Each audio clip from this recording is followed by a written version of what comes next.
So the homosexual will move very fast, almost like FedEx overnight, to begin to ship or move that we're in. So I'm trying to challenge you in the first observation, be wary of anyone is having conversations about trying to move in and you really don't even know them that much.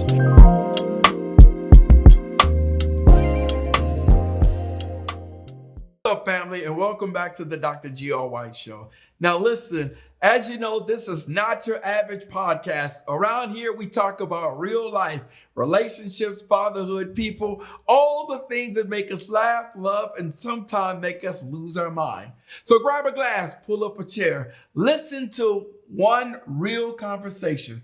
So let's get into it. Recently, I put out a post talking about the types of homosexuals, and I went over and talked about 7 different types of homosexuals, and that's right, homosexuals. I got so many responses. I mean, overwhelmed, not just in terms of the likes of the views, but the amount of comments began to come through was almost overwhelming. If you haven't seen it, I'm going to tell you, go back, look at the TikTok, look at the YouTube, and really examine what those 7 types of homosexuals are. But what was the common theme in many of the comments, other than people recognizing or realizing after the fact that they were involved in one of the types of homosexuals, is the question that someone asked me was, well, then how do we spot a homosexual? How do we know that we may be in a relationship with one, or we're just now dating one, or maybe we have just all of a sudden out of nowhere just kind of encountered a homosexual for the first time? So what I'm going to do here is just slow the tape down a little bit and just kind of talk to you a little bit about how to recognize a homosexual. Now I'm going to go through these. It's about 7, 8 of them. And I want to kind of just talk to you a little bit about each one of them and take your own inventory. These types that I'm going to give you is not a conversation that I'm telling you to have with the person you're dating. I'm saying I'm telling you to do your own inventory. Now, let me just stop and say this, that even though I'm giving you these, how to spot a homosexual, we have some challenges here that we just need to get into a little bit before I give you these signs. Number one, you have to recognize that if you've reached the point that you have now fallen in love with this person, or reached the point that believing that you're at a certain stage, then even though I'm telling you these and you've spotted them, it may be difficult to begin the process to work your way out of it. And really, that's if I can create a part 3, that would be a part 3 on how to kind of get out of that homosexual situationship. But we'll get to that. All right. So part 2, where we are right now, is how to spot a homosexual. So just kind of listen to it and do your own notes. Take your inventory. See if this is somebody you know. Number 1, and this is one of my favorite ones. I think I put this one at the top here, right? They're talking about moving in and you barely know each other, right? That means you all have only known each other 30 days, a month, 6 months, and now they're talking about moving in. So if it's someone that you met just last week within a short period of time, and they're already asking you questions about your space or your lease or the amount you pay, and having conversations with you talking about how much high rent you pay or mortgage you pay, and ooh, baby, you really need a little help. I'm telling you, pay attention, because this is a rapid response relocation move, right? So the homosexual will move very fast, almost like FedEx overnight, to begin to ship or move that we're in. So I'm trying to challenge you in the first observation, be wary of anyone is having conversations about trying to move in and you really don't even know them that much. Number 2, and this is kind of a tricky one, their love language is fast forward. Right? So everybody's talking about the different types of love language. And yeah, there are all those different types of love languages. But what I'm adding here is that their love language may very well be fast forward, right? Dating, no dating phase, no relating phase. There is a mating phase, right? But there's no slow getting to know you, right? We have a deep connection. Let's build life together. Let's move straight forward. You have all these things that are beginning in place. Now, I'm going to challenge you with this type of homosexual behavior that you may begin to see. Slow down, because connection is emotional, right? Cohabitation, on the other hand, is financial.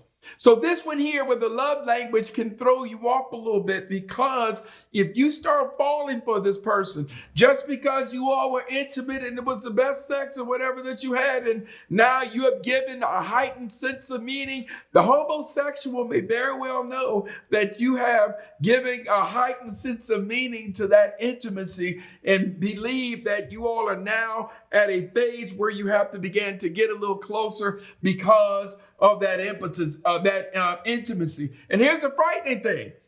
You may have given a high level to that intimacy, but for them, you call it a heightened step. But the homosexual may realize that for them, and excuse this language, but just hear me, and I have another podcast talking about the post nut, a nut may just well be a nut. So the love language homosexual recognizes that you put a great deal of value on the intimacy. And so now they began to move forward. I'm going to tell you, slow the tape. A reality is dating, you can manipulate. You can go on as many dates at any given time. Mating, you can manipulate. You can have sex 3, 4, 5 times a week. But relating is held hostage by time. It's the one thing that the homosexual does not have is patience. They're moving fast forward. So you've got to begin to get to know the homosexual so that you can spot that fast forward moving behavior. Because remember, the square root, it all gets back to the goal of moving in or cohabitating. Now, number three, right? Every life crisis they have seems to happen right on schedule. Let me slow that again. I need y'all to digest what I'm saying. Every life crisis, the homosexual, now you may not recognize that they're homosexual at the moment, but I'm telling you that every life crisis they have seems to happen right on schedule. Damn, the car broke down. Right? The roommate suddenly disappears. The cousin that kicked them out of the house. The landlord all of a sudden wants more money, or they don't understand the work. All these things, they lost their job again. Right? So all these things we began to see happen and unfold. But the funny thing is that the crisis always hits you right when they're at your house. Right when they're sitting down having this meaningful conversation about another crisis that has occurred. So I'm going to tell you here, don't be the hero problem solver. I know you're not a therapist, but I'm just going to tell you, learn the art of listening, not the art of answering or being the solution, right? So I'm going to tell you, slow down and listen, but don't get yourself caught up, because there's only one resolution. There's one thing that'll fix all of this, and the homosexual knows that. Simply let them move in. Simply let them use your car. Simply let them use your ATM card. The homosexual understands a lot of these things. Number 4 in the spotting of a homosexual, and this one here may kind of vary by the economic status of some people, but just listen to it, right? Their car is their mobile closet. Yeah. Their car is their mobile closet, right? If the back seat is full with clothes, a duffel bag, plastic storage bins, all types of other things that should otherwise be in a house, you're not dating a free spirit. You might be dating a portable lifestyle, right? I could have had a whole nother section about the portable homosexual, that individual who they're ready to move in right on the spot. As soon as you say, baby, they already saying, give me the keys, right? So we have to understand and pay attention to when you see these people. And, you know, for some of us, you are nurturers by heart. Right? So for any of these, let me just pause and say this. For any of these, many of you have heard this term that givers must learn to set limits because takers have none. Givers must learn to set limits because takers have none. And a homosexual, being a taker, they will have already assessed the limits that you may or may not have, but definitely they've assessed that you are truly a giving person, right? Number 5, right? They compliment your living situation more than your character. That's right. They done visited your spot. Damn. Okay, big money. I see you. Right now, they're complimenting you. Wow, look at this kitchen. Baby, I love the decorations that you have in this place. And man, this couch is so comfortable. How do you keep this couch up? Now they're assessing. Oh my God, look at this, the bedroom, the quilt, the coat. I'm telling you all, but some of these things here, you begin to spot them because there's more of a greater preoccupation about your living arrangements, about your material things than compliments about your character. If your home is getting more praise than your personality, you might be scouted by the real estate benefits, not the romance. And so we have to pay attention in terms of watching out for the homosexual who gives a lot of time. And let me just kind of throw this too, is that they may have seen your spot. They may have seen your car, but strangely, you've not seen theirs. Yeah, strangely I got a roommate, or yeah, I got a spot, but it's being redone. All these things are assessments that you have to begin to do before you start making what I call the emotional investment. Because when you start making the emotional investment, then your vision, your understanding, your cognition, your comprehension gets cloudy, right? So number 6 here, right? Treat your kindness like a subscription service. Let me say that again. They tend to treat your kindness like a subscription service, right? The givers must learn to set those limits. We talked about them, right? The homosexual knows how to identify the nurturers. They know how to identify those God-fearing individuals. They see what you do. Some of them might even be able to quote the scripture, right? So we recognize these things, right? That if every time you show compassion, then they show crisis, then I need you to have a sense of awareness, right? You're being emotionally, right? You're being more emotional and potentially financially recruited. And so here I'm saying that be kind, be understanding, but also be mindful. Now, I'm kind of going through these things, and as I saw with some of the previous posts, that the anxiety or the stress will begin to go up. But I just need you to know this, right?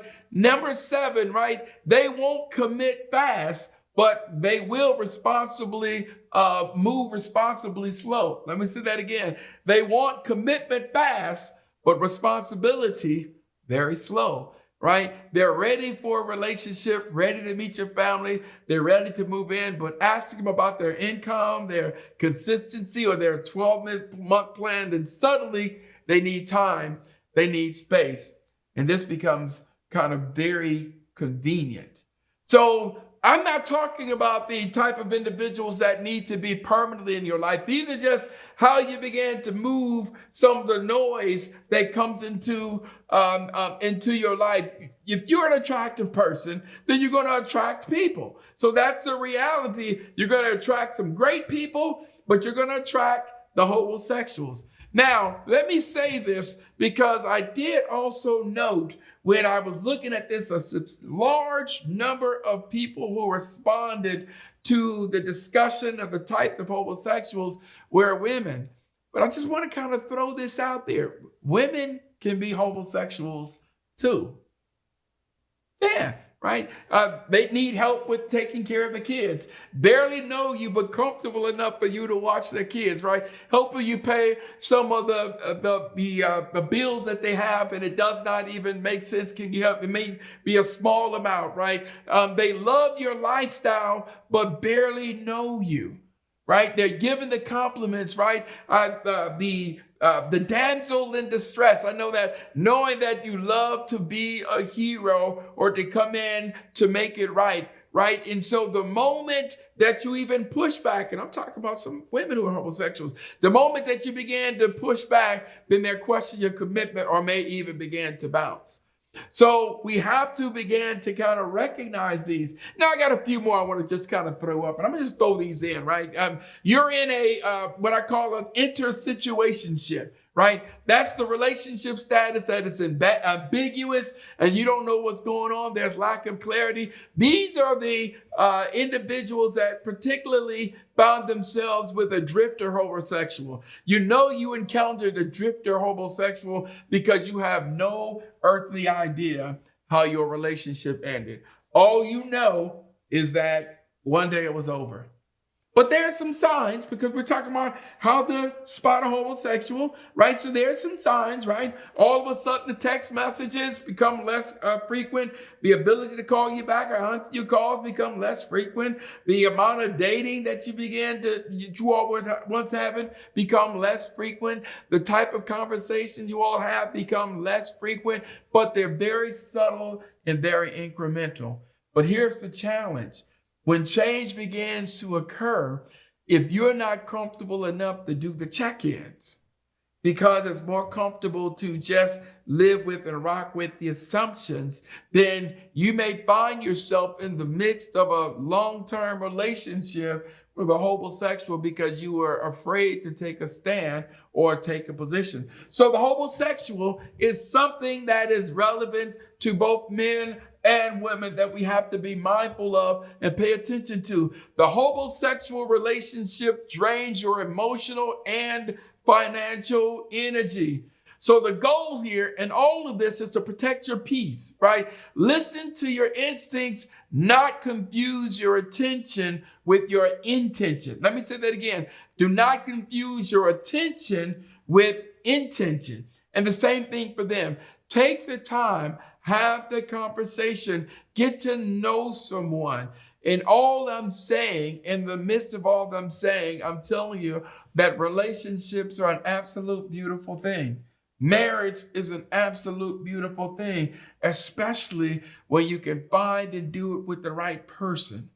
So the war that I'm really offering up to you in terms of spotting and keeping and getting those homosexuals out of your life has a lot to do with your tolerance level and your ability to speak up and take a stand and begin to focus on your self-care. So take your time to get to know the person you're dating. Dating, mating, and relating are absolutely critical, but the relating will always win. Taking the time to get to know that person, know their past relationships, know their family status. Begin to ask some simple questions like, in the last 5 years, how many times have you moved? Where did you live the last 2 times before this? Those become some good questions. Or how about this? Have you ever lived by yourself?